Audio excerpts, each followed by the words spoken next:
رمضان کے مہینے میں آپ افطار کرتے ہیں، افطار میں آپ نے کسی کو شامل کر لیا، کسی دوست کو، کسی پڑوسی کو، کسی رشتہ دار کو آپ نے اپنے افطار میں شامل کر لیا۔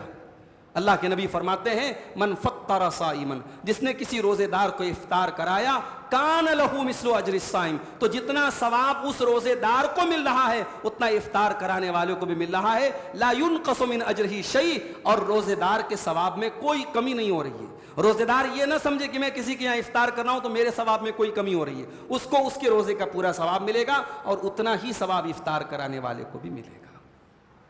تو اما یبلغن عندک الکبر احدہما او کلاہما، جب تمہارے ماں باپ میں سے کوئی ایک تمہارے پاس بڑھاپے کو پہنچ جائے یا دونوں بڑھاپے کو پہنچ جائیں، فلا تقل لہما اف، تو تم ہرگز ہرگز ان کو اف بھی نہ کہنا۔ ایسا کیوں کہا اللہ نے؟ بڑھاپے کو پہنچ جائیں تب اف مت کہنا۔ کیا ماں باپ اگر جوان ہیں تو ان کو اف بول سکتے ہیں؟ تب بھی تو نہیں بول سکتے، مگر جب ماں باپ بوڑھے ہو جاتے ہیں تو ان کے مزاج میں ایک چڑچڑاپن آ جاتا ہے، ان کی بہت ساری باتیں آپ کو برداشت کرنی پڑتی ہیں، ان کی بعض باتیں آپ کے دماغ پر بوجھ کی طرح لگتی ہیں، وہ آپ کے صبر کا امتحان ہوتا ہے۔ اللہ کہہ رہا ہے ماں باپ جب تک صحت مند تھے، تندرست تھے، تب تک تو تیرے لیے کوئی مسئلہ نہیں تھا، اب جب ماں باپ بوڑھے ہو گئے، ان کو تیرے سہارے کی ضرورت پڑی ہے، تو تو یاد کر کے جب تجھے ان کے سہارے کی ضرورت تھی انہوں نے تیرے لیے کیسی کیسی تکلیف اٹھائی تھی، تیری گندگیوں کو صاف کیا تھا، تیری بیماریوں میں راتوں میں جاگے تھے، وہ تیرے آرام کے لیے انہوں نے اپنے آرام کو قربان کیا تھا۔ اگر آج وہ بڑھاپے کو پہنچے ہیں تو خبردار اپنی زبان سے ان کو اف بھی نہ کہنا۔ والعاقبۃ للمتقین والصلاة والسلام على سید الانبیاء والمرسلین وعلى آلہ وصحبہ اجمعین ومن تبعہم بإحسان الى یوم الدین، اما بعد۔ آج ہم قرآن حکیم کے 15ویں پارے کی کچھ منتخب آیتوں کی تفسیر آپ کے سامنے پیش کریں گے۔ 15ویں پارے کی پہلی آیت، جو سورہ بنی اسرائیل کی بھی پہلی آیت ہے، اس آیت کریمہ میں اللہ تبارک و تعالی معراج کے واقعے کو بیان کرتا ہے، اور اس ایک آیت میں معراج کے واقعے کا سبق کیا ہے یہ بھی بتایا گیا، معراج کہاں سے شروع ہوئی اور کہاں تک ہوئی یہ بھی بتایا گیا، اور معراج کے واقعے کی حکمت کیا ہے یہ بھی بتایا گیا۔ سبحان الذی اسری بعبدہ لیلا من المسجد الحرام الى المسجد الاقصى الذي باركنا حوله لنريه من آياتنا انه هو السميع البصير۔ بڑی پاک ہے وہ ذات جو اپنے بندے کو لے کر کے گئی راتوں رات مسجد حرام سے مسجد اقصیٰ تک، لنريه من آیاتنا، تاکہ ہم ان کو اپنی نشانیاں دکھائیں۔ انہ هو السمیع البصیر، بے شک اللہ تعالیٰ بہت سننے والا جاننے والا ہے۔ سوال یہ ہے کہ معراج کا واقعہ ہمارے نبی صلی اللہ علیہ وسلم کی بہت بڑی فضیلت ہے، مگر قرآن کریم کی اس آیت کی شروعات ہو رہی ہے سبحان الذی سے، بڑی پاک ہے وہ ذات، یعنی آیت کی شروعات نبی کی تعریف سے نہیں ہو رہی ہے، اللہ کی تعریف سے ہو رہی ہے، اور اللہ کی تعریف سے بھی نہیں ہو رہی ہے، اللہ کی تنزیہ سے ہو رہی ہے۔ سبحانہ، اللہ پاک ہے۔ ایسا کیوں بولا گیا؟ اس میں معراج کا سب سے بڑا سبق بتایا گیا کہ جو اللہ اپنے نبی کو رات کے ایک حصے میں مسجد حرام سے بیت المقدس تک کا لمبا سفر، پھر بیت المقدس سے 7 آسمانوں کا سفر، اور پھر سدرۃ المنتہا کا سفر، یہ سارا سفر کرا سکتا ہے، وہ اللہ اس بات سے پاک ہے کہ اس کا کوئی شریک ہو، اس کا کوئی بیٹا ہو، اس کا کوئی ہمسر ہو، اس کے کوئی برابر ہو، وہ ہر قسم کے شرک سے پاک ہے۔ تو معراج کا سب سے بڑا سبق توحید ہے میرے بھائی. اس اللہ تبارک و تعالیٰ کی توحید ثابت ہوتی ہے, اس کی عظمت ثابت ہوتی ہے معراج کے واقعے سے, کہ جو اللہ اپنے نبی کو راتوں رات اتنا بڑا سفر کرا سکتا ہے, اس اللہ کے ساتھ تم پتھر کے بتوں کو شریک کرتے ہو, اس اللہ کے ساتھ تم نبیوں کو شریک کرتے ہو, اس اللہ کے ساتھ تم فرشتوں کو شریک کرتے ہو, اس اللہ کے ساتھ تم اولیاء اللہ کو شریک کرتے ہو. سبحان الذی, اللہ پاک ہے ہر قسم کے شرک سے. اور یہ بھی غور کیجئے, یہاں یہ نہیں کہا گیا اللہ اپنے رسول کو لے کر کے گیا, اللہ اپنے نبی کو لے کر کے گیا, اللہ اپنے محبوب کو لے کر کے گئے, یہ نہیں کہا گیا. سبحان الذی اسری بعبدہ, بڑی پاک ہے وہ ذات جو اپنے بندے کو لے کر کے گئی. اتنی بڑی فضیلت کی بات, اتنا بڑا مقام اللہ تعالیٰ اپنے نبی کا بیان کر رہا ہے, لیکن اپنے نبی کی کون سی صفت یہاں پر اللہ تعالیٰ ذکر کر رہا ہے؟ بعبدہ, اللہ اپنے بندے کو لے کر کے گیا. یعنی اللہ کے نبی کی سب سے بڑی خصوصیت آپ کا بندہ ہونا ہے. آپ کے لیے اعزاز کی بات ہے, آپ کے لیے سمان کی بات ہے, آپ کے لیے آنر کی بات ہے کہ آپ اللہ کے بندے ہیں. آج ہمارے بہت سارے بھائی جب نبی کی تعریف کرتے ہیں تو وہ یہ سمجھتے ہیں کہ نبی کو اللہ کے مقام پر بٹھا دیں تو یہ نبی کی تعریف ہے. نہیں نہیں نہیں, نبی کی تعریف نبی کے بندہ ہونے میں ہے, اور اللہ کے نبی خود فخر کرتے تھے کہ میں اللہ کا بندہ ہوں. اسی لیے اللہ کے نبی کہا کرتے تھے لا تطرونی کما اطرت النصارى عیسی ابن مریم, او لوگو تم مجھے اتنا نہ بڑھانا جتنا عیسائیوں نے عیسی ابن مریم کو بڑھایا تھا. انما انا عبد, میں تو اللہ کا بندہ ہوں. فقولوا عبد اللہ ورسولہ, تم مجھے اللہ کا بندہ کہا کرو, اللہ کا رسول کہا کرو. اور یہاں ایک غلط فہمی کی اور تردید ہو جاتی ہے. اگر کوئی یہ سمجھتا ہے کہ معراج کا واقعہ خواب میں ہوا, یا معراج اللہ کے رسول صلی اللہ علیہ وسلم کی روح کے ساتھ ہوئی, آپ کا جسم نہیں گیا تھا, اس نظریے کی بھی تردید ہو رہی ہے. اللہ نے کہا بڑی پاک ہے وہ ذات جو اپنے بندے کو لے گئی. بندے کا لفظ بتا رہا ہے کہ اللہ کے نبی جسمانی حالت, جسم کے ساتھ گئے تھے اور بیداری کی حالت میں گئے تھے. یہ واقعہ خواب میں نہیں ہوا تھا, اور یہ اس واقعے میں صرف روح نہیں گئی تھی بلکہ اللہ کے نبی کی روح اور باڈی دونوں اس سفر میں گئی تھی. اچھا, یہ سفر کہاں سے کہاں تک ہوا؟ مسجد حرام سے مسجد اقصی تک. مسجد حرام کو تو صرف مسجد حرام کہا گیا, لیکن مسجد اقصی کا جب اللہ نے ذکر کیا تو کیا کہا؟ الی المسجد الاقصی الذی بارکنا حولہ, یہ سفر اس مسجد اقصی تک ہوا جس مسجد اقصی کے آس پاس کی سرزمین کو ہم نے برکت والا بنایا ہے. قرآن کریم میں اللہ تعالیٰ نے 5 مقامات پر سرزمین شام کو برکت والی سرزمین کہا ہے. کیوں برکت والی سرزمین تھی؟ آج بھی وہ سرزمین بڑی برکت والی ہے. کیوں؟ وہ نبیوں کی سرزمین ہے. حضرت یعقوب علیہ السلام, حضرت یوسف علیہ السلام, اور اسی طریقے سے بہت سارے انبیاء کی سرزمین. حضرت عیسیٰ علیہ السلام وہیں پیدا ہوئے. انبیاء کی سرزمین ہے وہ. زیتون کے درختوں کی بھرمار ہے جو بڑا برکت والا درخت ہے, جس کی قرآن میں اللہ نے قسم کھائی ہے. تو دنیاوی اعتبار سے بھی اور دینی اعتبار سے بھی وہ سرزمین برکتوں والی سرزمین ہے.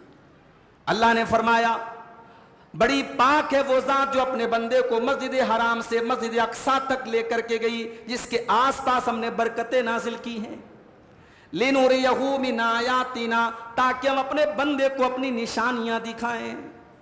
یہ لفظ بتا رہا ہے کہ مسجد حرام سے مسجد اقصی تک کا جو سفر ہے, سفر یہیں پہ ختم نہیں ہوا ہے, اس کے آگے بھی سفر ہوا تھا. اگر کوئی یہ سمجھتا ہے کہ معراج کا واقعہ یہیں تک ختم ہو گیا تو پھر اس کا کیا مطلب ہے؟ لِنُرِيَهُ مِنْ آیَاتِنَا, تاکہ ہم اپنے نبی کو اپنی نشانیاں دکھائیں. بیت المقدس تو مسلمان بھی دیکھتے تھے, کافر بھی دیکھتے تھے, اچھے بھی دیکھتے تھے, برے بھی دیکھتے تھے. بیت المقدس کو دیکھنا یہ کوئی بہت بڑی بات نہیں ہے. لِنُرِيَهُ مِنْ آیَاتِنَا کا یہ لفظ بتا رہا ہے کہ معراج کا واقعہ اس کے آگے بھی ہوا ہے, اور حدیث میں اس کی پوری تفصیل موجود ہے کہ اللہ کے نبی صلی اللہ علیہ وسلم 7 آسمانوں پر گئے, وہاں نبیوں سے ملاقات ہوئی, جنت کے مناظر آپ کو دکھائے گئے, جہنم کے مناظر آپ کو دکھائے گئے, مختلف آپ کی امت کے اور انسانوں میں مختلف قسم کے گنہگاروں کو جو عذاب دیا جا رہا ہے وہ عذاب آپ کو دکھایا گیا. پھر اللہ تبارک و تعالیٰ نے آپ سے کلام کیا اور آپ کے اوپر نمازیں فرض ہوئیں. یہ ساری تفصیلات آپ کو حدیث کی کتابوں میں ملے گی. یہاں اللہ نے بس ایک لفظ کے ذریعے اشارہ کر دیا لِنُرِيَهُ مِنْ آيَاتِنَا، تاکہ ہم اپنے نبی کو اپنی نشانیاں دکھائیں. اس کے بعد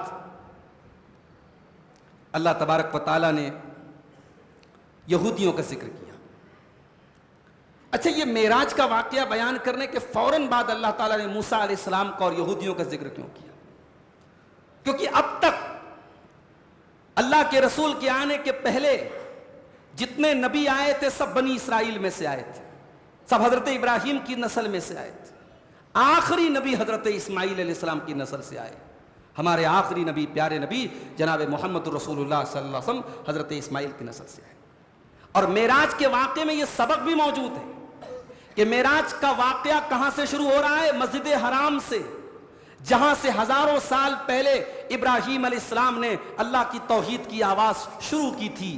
اور اس کے بعد مسجد اقصی یعنی ملک شام کی سرزمین نبیوں کا وطن رہی اور بہت سارے نبی وہاں پیدا ہوتے رہے. پھر آخری نبی پھر دوبارہ مکہ میں پیدا ہو رہے ہیں. اب یہاں اسلام کا آخری ورژن اب یہیں پیدا ہو رہا ہے. معراج کے واقعے میں مسجد حرام سے معراج شروع ہوئی، مسجد اقصی تک اللہ کے نبی گئے، وہاں سے ساتواں آسمان کی سیر کر کے واپس آپ مسجد حرام آئے. اس میں یہ سبق دیا گیا کہ اب اسلام کا سینٹر، یہ نیا سینٹر ہے اسلام کا، یہ نیا مرکز ہے اسلام کا. اب اسلام کا سینٹر بیت المقدس نہیں ہے، ملک شام نہیں ہے. اب اسلام کا سینٹر یہی مسجد حرام ہے، یہی خانہ کعبہ ہے. یہیں سے توحید کی کرنیں پھوٹیں گی، یہیں سے اللہ کے آخری نبی اللہ کے دین کو پھیلائیں گے اور یہی اسلام کا مرکز بنے گا. اس کے بعد اللہ نے بنی اسرائیل کا ذکر کیا.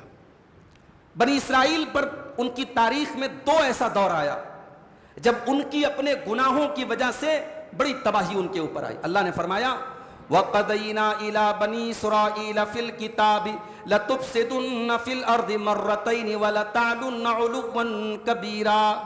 ہم نے بنی اسرائیل کو اللہ کی کتاب میں، تورات میں بنی اسرائیل کے بارے میں یہ فیصلہ کر دیا.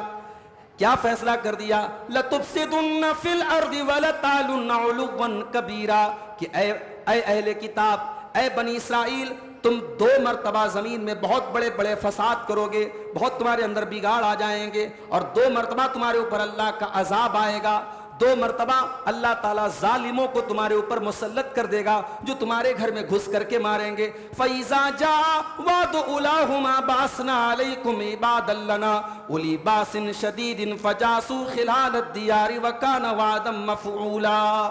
جب اس میں سے پہلا وعدہ ہمارا پورا ہوا اور ایک ظالم قوم کو ہم نے تمہارے اوپر مسلط کر دیا. ایک بادشاہ تھا بخت نصر نام کا، اس نے بیت المقدس میں گھس کر کے ایک طرف سے یہودیوں کو کاٹا تھا، ان کی عورتوں کو قید کیا تھا، ان کے بچوں کو مارا تھا، اور مطلب ان کے گھروں میں ان کی آبرو ریزی ہوئی، بہت ان کو مارا اور لوٹا. یہ پہلا واقعہ ہوا. یہ بنی اسرائیل کے اندر جب بہت بگاڑ آیا تو یہ پہلا واقعہ ان کی تاریخ میں ہوا. اللہ نے کہا کہ ہم نے تمہارے اوپر اپنے طاقتور بندوں کو مسلط کر دیا. فجاسو خلال الدیار، اور وہ تمہارے گھروں میں داخل ہو گئے. وکان وعدا مفعولا، اور ہمارا یہ وعدہ پورا ہو کر کے رہا. ثم رددنا لكم الكرة عليهم، پھر ہم نے دوبارہ تمہارے دشمنوں کے اوپر تم کو طاقت اور غلبہ عطا فرمایا. وَأَمْدَدْنَاكُمْ بِأَمْوَالٍ وَبَنِينَ، اور ہم نے تم کو مال عطا فرمایا، ہم نے تم کو اولاد عطا فرمائی. وَجَعَلْنَاكُمْ أَكْثَرَ نَفِيرًا، اور پہلے سے زیادہ تمہاری تعداد بڑھا دی. یعنی اس تباہی کے بعد بنی اسرائیل ایک بار پھر ابھر کر کے سامنے آئے. پھر بیت المقدس پر ان کا قبضہ ہوا. پھر ان کے مال میں، ان کی اولاد میں اللہ نے برکت دی.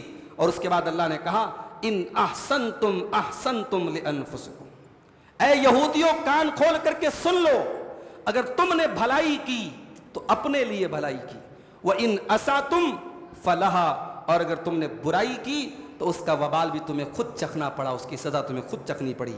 فَإِذَا جَاءَ وَعْدُ الْآخِرَةِ، جب دوسری مرتبہ ہمارا عذاب تمہارے اوپر آیا، لِيَسُوءُ وُجُوهَكُمْ، تو تمہارے دشمنوں نے تمہارا چہرہ کالا کر دیا.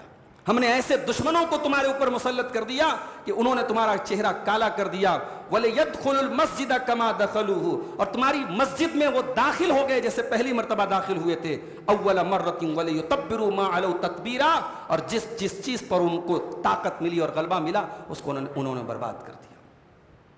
یہ بنی اسرائیل کی 2 مرتبہ تباہی کا واقعہ اللہ قرآن میں کیوں بیان کر رہا ہے؟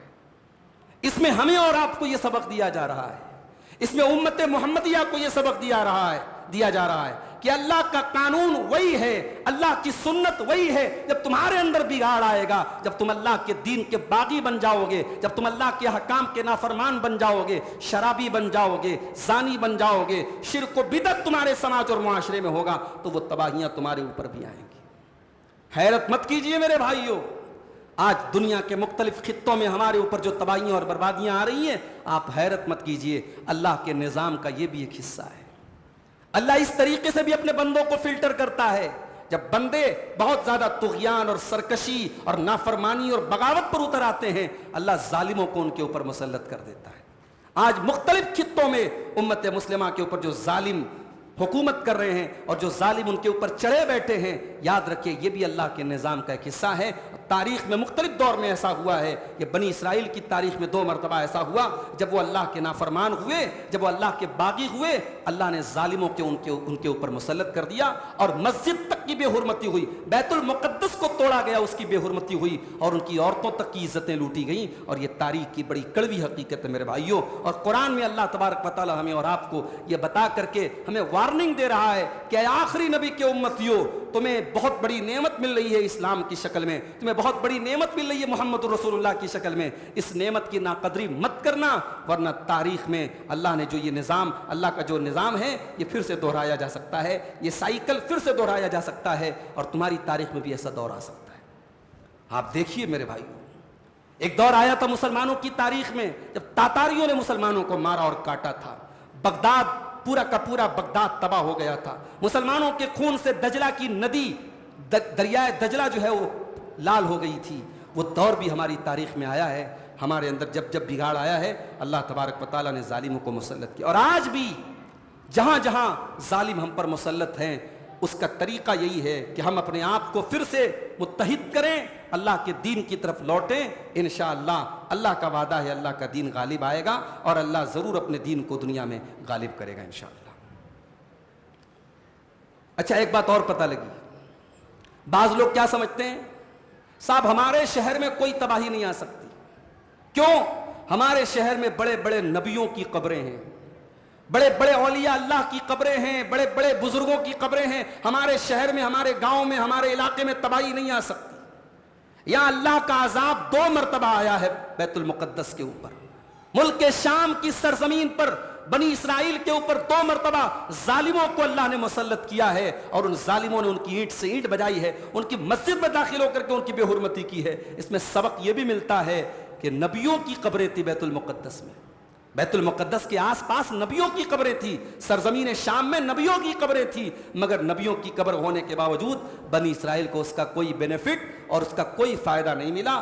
آپ کے شہر میں اور آپ کے علاقے میں کتنی درگاہیں ہیں اور کتنے بزرگوں کی قبریں ہیں, اس سے مطلب نہیں. آپ کا ایمان کیا ہے, آپ کا عقیدہ کیا ہے, اللہ تبارک و تعالیٰ کیا اس کی اہمیت ہے اور اس کے حساب سے آپ کے ساتھ معاملہ ہوگا. ورنہ بزرگوں کی قبریں اگر بچا لیتی تو یہاں تو نبیوں کی قبریں تھی, مگر انہوں نے یہودیوں کو نہیں بچایا. اس کے بعد اللہ نے قیامت کا ایک نقشہ کھینچا ہے. وَكُلَّ إِنسَانٍ أَلْزَمْنَاهُ طَائِرَهُ فِي عُنُقِهِ وَنُخْرِجُ لَهُ يَوْمَ الْقِيَامَةِ كِتَابًا يَلْقَاهُ مَنشُورًا. ہر انسان کا نام اعمال ہم نے اس کی گردن میں لٹکا دیا ہے. وَكُلَّ إِنسَانٍ أَلْزَمْنَاهُ طَائِرَهُ فِي عُنُقِهِ, ہر انسان کا کچا چٹھا اس کی گردن میں لٹکا دیا گیا ہے, اور قیامت کے دن وہ اپنے نام اعمال کے ساتھ آئے گا, اور اللہ فرمائے گا اقرا کتابک کفا بنفسک اليوم علیک حسیبا. میرے بندے تو اپنی کتاب کو پڑھ لے, تو اپنے نام اعمال کو پڑھ لے, تو اپنی زندگی بھر کے کچے چٹھے کو پڑھ لے, تو دیکھ لے تیرے ساتھ کیا حساب و کتاب ہونا چاہیے. اگر انسان اس قرآن کی اس آیت پر میرے بھائیوں غور کر لے تو دنیا کی لذتوں میں انسان ڈوبے نہ. انسان اگر یہ یاد رکھے کہ اس کی زندگی کا ہر عمل ریکارڈ ہو رہا ہے، اس کی رات کی تاریکیوں میں کیے جانے والے گناہ، اس کے بند کمروں میں کیے جانے والے گناہ، اس کے بیڈ روم میں کیے جانے والے گناہ، ساری دنیا سے چھپ کر کے کیے جانے والے گناہ بھی ریکارڈ ہو رہے ہیں، اور کل وہ ہر انسان کی گردن میں لٹکائے جائیں گے، اور اللہ کہے گا کہ پڑھ اپنی کتاب کو اور پڑھ اپنے نام اعمال کو۔ اگر انسان اس بات کا احساس کر لے میرے بھائیوں، انسان گناہوں سے بچنے لگے گا۔ اس چیز کا اگر انسان تصور کر لے تو بہت سارے گناہوں سے بچ جائے گا۔ اور اس کے بعد اللہ نے فرمایا من اہتدی فانما یہتدی لنفسہ، جو ہدایت کا راستہ اپناتا ہے وہ اپنے لیے ہدایت کا راستہ اپناتا ہے، ومن ضل فانما یضل علیہا، اور جو گمراہی کا راستہ اپناتا ہے وہ اپنا ہی نقصان کرتا ہے، ولا تزر وازرۃ وزر اخری، اور کوئی کسی دوسرے کا بوجھ نہیں اٹھائے گا۔ اچھا یہاں تو کہا گیا کہ کوئی کسی دوسرے کا بوجھ نہیں اٹھائے گا، لیکن قرآن میں کچھ دوسرے مقام پر اللہ نے کہا کہ جو لوگ دوسروں کو گمراہ کریں گے وہ اپنا بھی بوجھ اٹھائیں گے، اور جس کو گمراہ کر رہے ہیں اس کا بھی بوجھ اٹھائیں گے۔ جیسے مثال کے طور پر اللہ نے 14ویں پارے میں فرمایا وَمِنْ أَوْزَارِ الَّذِينَ يُضِلُّونَهُمْ بِغَيْرِ عِلْمٍ، یہ ان لوگوں کا بوجھ بھی اٹھائیں گے جن کو یہ گمراہ کیا کرتے تھے۔ اور اسی طریقے سے اللہ تبارک و تعالیٰ نے دوسرے مقام پر بھی یہ فرمایا کہ ہم جو ہے جو لوگ گمراہ کریں گے دوسروں کو وَلَيَحْمِلُنَّ أَثْقَالَهُمْ وَأَثْقَالًا مَعَ أَثْقَالِهِمْ، سورہ عنکبوت میں فرمایا کہ یہ گمراہ کرنے والے اور دوسروں کو بھٹکانے والے اپنا بھی بوجھ اٹھائیں گے اور اپنے مریدوں کا، اپنے فالوورز کا بھی بوجھ اٹھائیں گے۔ تو یہاں تو قرآن کہہ رہا ہے کہ کوئی دوسرے کا بوجھ نہیں اٹھائے گا، اور اللہ خود دوسرے مقام پر کہہ رہا ہے کہ گمراہ کرنے والے دوسروں کا بوجھ اٹھائیں گے۔ تو ایسا لگ رہا ہے کہ دونوں آیتوں میں کنٹراڈکشن ہو رہا ہے، دونوں آیتوں میں ٹکراؤ ہو رہا ہے، کوئی ٹکراؤ نہیں ہو رہا ہے۔ یہ آیت اپنی جگہ بالکل صحیح ہے، وہ آیت اپنی جگہ بالکل صحیح ہے۔ کوئی کسی دوسرے کا بوجھ نہیں اٹھائے گا، ہر آدمی اپنے عمل کا ذمہ دار ہوگا، مگر جو دوسروں کو گمراہ کر رہا ہے، دوسروں کو بھٹکا رہا ہے، وہ ڈبل گناہ کر رہا ہے۔ ایک تو وہ خود غلط کام کر رہا ہے اور دوسروں کو غلط راستے پہ لے کے جا رہا ہے۔ تو جب کرائم ڈبل ہے، جب گناہ ڈبل ہے تو سزا بھی اس کو ڈبل ملے گی۔ ہاں جس کو اس نے بھٹکایا ہے، گمراہ کیا ہے، وہ لوگ بھی اپنے اپنے عمل کی سزا پائیں گے، اور یہ گمراہ کرنے والا اور بھٹکانے والا اور غلط راستے پہ لے کے جانے والا یہ ڈبل سزا پائے گا۔ کیوں؟ کیونکہ اس نے گناہ بھی ڈبل کیا تھا۔ اور یہاں سے ایک سبق اور حاصل کر لو، جس طریقے سے غلط راستے پر لے کے جانے والے کو سزا ڈبل ملے گی، اسی طریقے سے اچھی چیز کو پھیلانے والا اور اچھے راستے پہ لوگوں کو چلانے والا ڈبل انعام بھی پائے گا۔ اگر آپ کے تبلیغ کرنے سے اور آپ کے سمجھانے سے اور آپ کی نصیحت کرنے سے کوئی نمازی بن گیا، جب تک وہ نماز پڑھتا رہے گا اس کو تو ثواب ملتا رہے گا، آپ کو بھی ثواب ملتا رہے گا۔ اگر آپ کے سمجھانے سے کوئی توحید کے راستے پر آ گیا، شرک سے توبہ کر لی اس نے، بدعت سے توبہ کر لی اس نے، جب تک وہ توحید کے راستے پر ہے اس کی توحید کا اور اس کی سنتوں پر چلنے کا ثواب آپ کو بھی ملتا رہے گا۔ اللہ کے پیارے نبی کی حدیث ہے من دل علی خیر فلہ مثل اجر فاعلہ، جو کسی بھلائی کی دعوت دیتا ہے، جو بھلائی کے راستے پہ لوگوں کو لے کے چلتا ہے، اس کو کرنے والے کے برابر ثواب ملتا ہے۔ رمضان کے مہینے میں آپ افطار کرتے ہیں، افطار میں آپ نے کسی کو شامل کر لیا، کسی دوست کو، کسی پڑوسی کو، کسی رشتہ دار کو آپ نے اپنے افطار میں شامل کر لیا۔ اللہ کے نبی فرماتے ہیں من فطر صائما، جس نے کسی روزے دار کو افطار کرایا، کان لہ مثل اجر الصائم، تو جتنا ثواب اس روزے دار کو مل رہا ہے اتنا افطار کرانے والوں کو بھی مل رہا ہے۔ لا ينقص من اجرہ شیء، اور روزے دار کے ثواب میں کوئی کمی نہیں ہو رہی ہے۔ روزے دار یہ نہ سمجھے کہ میں کسی کے یہاں افطار کر رہا ہوں تو میرے ثواب میں کوئی کمی ہو رہی ہے، اس کو اس کے روزے کا پورا ثواب ملے گا، اور اتنا ہی ثواب افطار کرانے والے کو بھی ملے گا۔ اس کے بعد اللہ نے دو لوگوں کا ذکر کیا۔ ایک وہ انسان ہوتا ہے جس کی زندگی کا مقصد صرف دنیا ہوتا ہے۔ اللہ نے کہا کہ دنیا تو ہم دیں گے اس کو۔ اگر کسی کی زندگی کا مقصد دنیا کمانا ہے ہم دنیا دیں گے، اگر کسی کی زندگی کا ٹارگٹ صرف دنیا، ہم دنیا دیں گے، مگر اس کے حساب سے نہیں دیں گے، اپنے حساب سے دیں گے، جتنا ہم چاہیں گے اتنی ہی دیں گے۔ اگر آپ دنیا کے لیے ہائے توبہ ہائے توبہ ہائے توبہ مچائے ہیں، دن رات ایک کیے ہیں، تو یاد رکھو مقدر سے زیادہ آپ کو دنیا نہیں ملنے والی ہے۔ لیکن ہاں اگر آپ کی زندگی کا ٹارگٹ صرف دنیا ہے اور آخرت کے لیے آپ کی زندگی میں کوئی جگہ نہیں ہے، تو میرے بھائیوں آخرت میں پچھتانا پڑے گا۔ اللہ نے فرمایا من کان یرید العاجلۃ عجلنا لہ فیہا ما نشاء لمن نرید. جو دنیا کو چاہتا ہے، من کان یرید العاجلۃ، جو دنیا کو چاہتا ہے، جو جلدی والی چیز کو چاہتا ہے. دیکھیے دنیا کو اللہ نے جلدی والی چیز کہا ہے. دنیا ٹیمپرری چیز ہے. دنیا کیا ہے میرے بھائی؟ آج آپ بڑے عیش و آرام سے ہیں، اللہ نہ کرے کل بیماری آئے گی اور آپ کا سارا عیش و آرام دھرا کا دھرا رہ جائے گا. آج آپ کو گورنمنٹ جاب میں ہیں، اچھی سیلری مل رہی ہے، کل اللہ نہ کرے کوئی مصیبت آ گئی، نوکری چلی گئی، انسان عرش سے فرش پر آ گیا، سڑک پر آ گیا. اتر پردیش کے مدرسوں کے بارے میں بھی وہاں کے ہائی کورٹ کا ایک آرڈر آیا ہے اور تمام سرکاری ٹیچر وہاں پریشان ہیں کیونکہ سب کی نوکری پر جو ہے تلوار لٹک گئی. سارے بیچارے جو 1-1 لاکھ 1.5 لاکھ روپے جن کی سیلری تھی، جو پینشن پا رہے تھے، اطمینان سے تھے، رمضان کا مہینہ تھا، اپنی عید کی تیاریاں کر رہے تھے، آج وہ بیچارے رو رہے ہیں، گڑ گڑا رہے، اللہ سے دعائیں کر رہے ہیں. ہم نہیں جانتے میرے بھائیوں کہ کل ہمارے ساتھ کیا ہو جائے گا. اسی لیے اللہ نے دنیا کو عاجلہ کہا ہے، یہ جلدی والی دنیا ہے. جیسے آج کے دور میں ہمارے نوجوان فاسٹ فوڈ کو پسند کرتے ہیں، فٹافٹ کھاؤ، فٹافٹ جو ہے بناؤ، جلدی سے کھاتے ہیں، جلدی سے جو ہے معاملہ ختم ہو جاتا ہے. فاسٹ فوڈ کا دور ہے. تو دنیا بھی بڑی فاسٹ ہے. من کان یرید العاجلہ، جو دنیا چاہتا ہے، جو جلدی والی چیز کو چاہتا ہے، اللہ کہتا ہے اجلنا، ہم اسے بھی جلدی دے دیں گے. آپ زکوٰۃ دیتے ہیں نا، زکوٰۃ کا ثواب آپ کو ملے گا. کب ملے گا؟ آخرت میں ملے گا. نماز پڑھتے ہیں، نماز کا ثواب ملے، کب ملے گا؟ آخرت میں ملے گا. انسان کی سوچ کیا ہو گئی ہے؟ انسان کو نقد چاہیے، انسان کو ابھی چاہیے، فوراً چاہیے، اس کو ابھی اس کی نیکی کا ریوارڈ چاہیے. اللہ نے کہا اگر تم کو ابھی چاہیے، اجلنا لہ فیہا ما نشاء، تو دنیا تو ہم تمہیں دیں گے، لیکن اس کو دیں گے جس کو ہم چاہیں گے، اور اتنی دیں گے جتنی ہم چاہیں گے. اجلنا لہ فیہا ما نشاء لمن نرید ثم جعلنا لہ جہنم یصلاھا مذموما مدحورا. جس کی زندگی کا مقصد صرف دنیا کمانا تھا اور آخرت کے لیے اس کی زندگی میں کوئی جگہ نہیں تھی، ہم اس کو جہنم کے اندر ذلیل و خوار کر کے ڈالیں گے. وہ ذلیل و خوار ہو کر کے جہنم میں جائے گا. ومن اراد الآخرۃ وسعى لها سعيها وهو مؤمن فأولئك كان سعيهم مشكورا. اور ہاں جو آخرت کو چاہتا ہے، ومن اراد الآخرۃ، جس کی زندگی کا مقصد آخرت کو بہتر بنانا ہے، جو چاہتا ہے آخرت کو بنانا، وسعى لها سعيها، اور آخرت والی کوشش کرتا ہے، وهو مؤمن، اور وہ ایمان والا ہوتا ہے. پتہ یہ چلا کہ آخرت میں کامیاب ہونے کے لیے 3 کنڈیشن ہیں، 3 شرطیں ہیں. نوٹ کر لو اس کو. پہلی چیز آپ کی نیت صحیح ہونا، دوسری چیز آپ کی کوشش صحیح ہونا، اور تیسری چیز آپ کا ایمان صحیح ہونا. اگر آپ کی کوشش اچھی ہے، آپ ایمان والے بھی ہیں، نیت گڑبڑ ہے، تو حدیث میں آتا ہے نماز آپ ہمارے منہ پر مار دی جائے گی. من صلی یرائی، جو نماز ریاکاری کے لیے پڑھے گا، نماز نبی کے طریقے پر پڑھ رہا ہے، ایمان والا بھی ہے، مگر نماز کا مقصد غلط ہے، ارادہ غلط ہے، نیت غلط ہے، نماز منہ پر مار دی جائے گی. تو پہلی چیز ارادہ صحیح ہونا، اور دوسری چیز کوشش صحیح ہونا.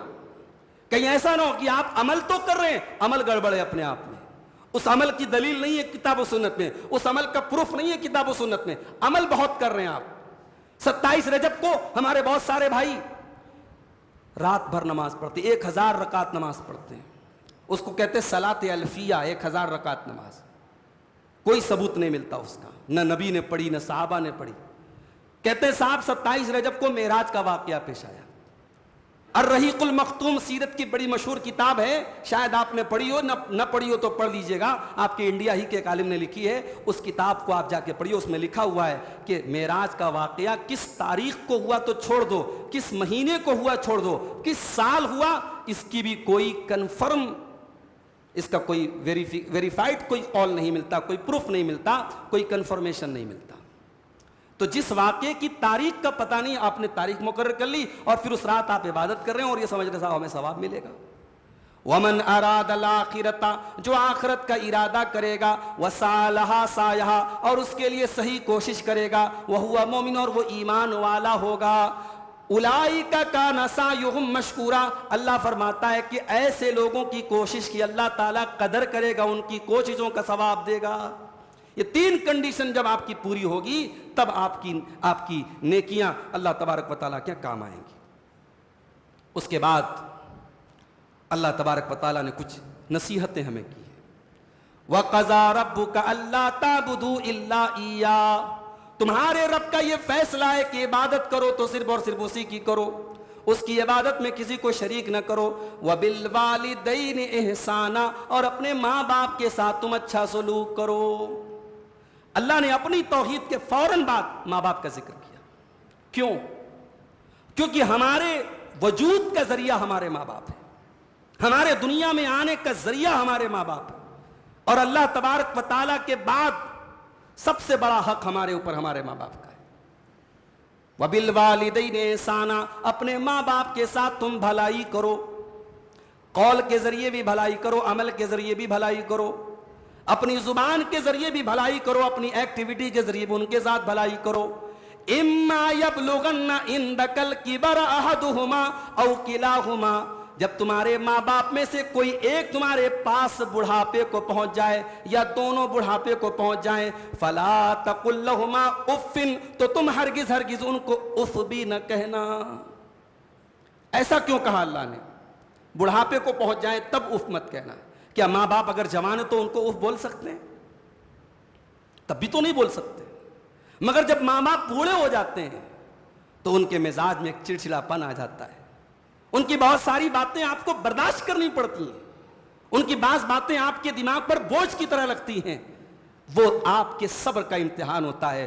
اللہ کہہ رہا ہے ماں باپ جب تک صحت مند تھے, تندرست تھے, تب تک تو تیرے لیے کوئی مسئلہ نہیں تھا. اب جب ماں باپ بوڑھے ہو گئے, ان کو تیرے سہارے کی ضرورت پڑی ہے, تو یاد کر کے جب تجھے ان کے سہارے کی ضرورت تھی, انہوں نے تیرے لیے کیسی کیسی تکلیفیں اٹھائی تھی, تیری گندگیوں کو صاف کیا تھا, تیری بیماریوں میں راتوں میں جاگے تھے, وہ تیرے آرام کے لیے انہوں نے اپنے آرام کو قربان کیا تھا. اگر آج وہ بڑھاپے کو پہنچے ہیں تو خبردار اپنی زبان سے ان کو اف بھی نہ کہنا. اور یہاں ایک اور قابل غور نقطہ ہے. یہاں اللہ نے کہا کہ جب تیرے والدین تیرے پاس بڑھاپے کو پہنچ جائیں, اس کا مطلب بڑھاپے میں والدین ہمارے پاس ہونے چاہیے. یہ کلچر اسلام کا نہیں ہے. ماں باپ بوڑھے ہو جائیں تو اولڈ ہاؤس بھیج دو ان کو کہ صاحب یہ ہمارے ساتھ نہیں رہ سکتے, ہمارے بچوں سے ان کا مزاج میچ نہیں کرتا, یہ جنریشن گیپ ہو رہا ہے, ہمارے اور ان کے خیالات مل نہیں رہے, ہم اس گھر میں نہیں رہ سکتے, ان کو باہر کر دو. اور یہیں پر ایک بڑی اہم بات آپ کو بتانا چاہتا ہوں. ہمارے یہاں 2 ٹائپ کے فیملی سسٹم چلتے ہیں. ایک صاحب جوائنٹ فیملی سسٹم ہے, ایک ہے separate family system. Joint family system کو لوگ بڑی تعریف کرتے ہیں, صاحب یہ بہت اچھا ہے, بڑی محبت ہوتی ہے اس کی, سارے بچے ساتھ میں رہے, ماں باپ بھی بڑے خوش ہوتے ہیں. بعض ماں باپ تو کہتے ہیں, بڑے جذباتی انداز میں کہتے ہیں, جب تک ہم زندہ ہمارے بچے الگ نہیں ہوں گے. بولتے ہیں نا ایسا لوگ. اس جوائنٹ فیملی سسٹم کی اسلام میں کیا حقیقت ہے؟ کوئی حقیقت نہیں ہے. یہ جو جوائنٹ فیملی سسٹم ہمارے یہاں چل رہا ہے, معاف کیجئے گا, عذاب ہے ہمارے سماج کے لیے. جس کو آپ بڑی تعریف کرتے ہیں کہ صاحب بڑا اچھا ہے, اسی سماج میں نے دیکھا ہے یہ جوائنٹ فیملی سسٹم عذاب کی شکل میں ہمارے سماج پر لاد دیا گیا ہے. آئیے میں بتاتا ہوں کہ آپ کو یہ عذاب کیسے ہے. جوائنٹ فیملی سسٹم کا سب سے بڑا نقصان پردے کی 2 واٹ لگ جاتی ہے. شادی کر کے بہو آئی ہے, اسی گھر میں دیور رہ رہا ہے, اسی گھر میں جیٹ رہ رہا ہے, دیور سے کوئی پردہ نہیں, جیٹ سے کوئی پردہ نہیں, ایک ہی کچن ہے, ایک ہی جو ہے جگہ سب لوگ آ رہے ہیں جا رہے ہیں, کوئی پردے کا اہتمام نہیں ہے. اور میں نے ایسی بھی جوائنٹ فیملی دیکھی ہے, 45 لوگ صاحب ایک ساتھ جوائنٹ فیملی میں رہتے ہیں, اور وہ لڑکی جو شادی کے پہلے اپنے مائکے میں کچن میں نہیں جاتی تھی, اب 45 لوگوں کی روٹی اس کو یہاں بنانا پڑ رہا ہے. اور صاحب بہت بڑے لوگ ہیں اور بڑے فخر سے کہتے ہیں صاحب ہمارے یہاں تو 45 لوگ ساتھ میں رہتے ہیں. یہ ظلم نہیں ہے اور عورت کے اوپر, یہ اس نئی نویلی دلہن پر ظلم نہیں ہے, اس نازک اندام لڑکی کے اوپر ظلم نہیں ہے جس نے زندگی میں کبھی کچن کے کام نہیں کیے تھے. 45 لوگوں کی روٹیاں آپ اس سے بنوا رہے ہیں اور آپ فخر ظاہر کر رہے ہیں صاحب ہمارے یہاں بڑی محبت ہے, بڑی جوائنٹ فیملی, بہت بڑی ہماری جوائنٹ فیملی ہے. اور ایسی جوائنٹ فیملی کا کیا مطلب ہے میرے بھائی؟ ابھی بنارس میں ایک بہت بڑی فیملی میں جہاں بڑے زمانے سے لوگ ساتھ میں رہتے تھے, 2 بھائی, ان کے بچے ہو گئے, ان کے پوتے ہو گئے, تب بھی وہ ساتھ میں رہتے تھے, ساتھ میں کاروبار تھا, 50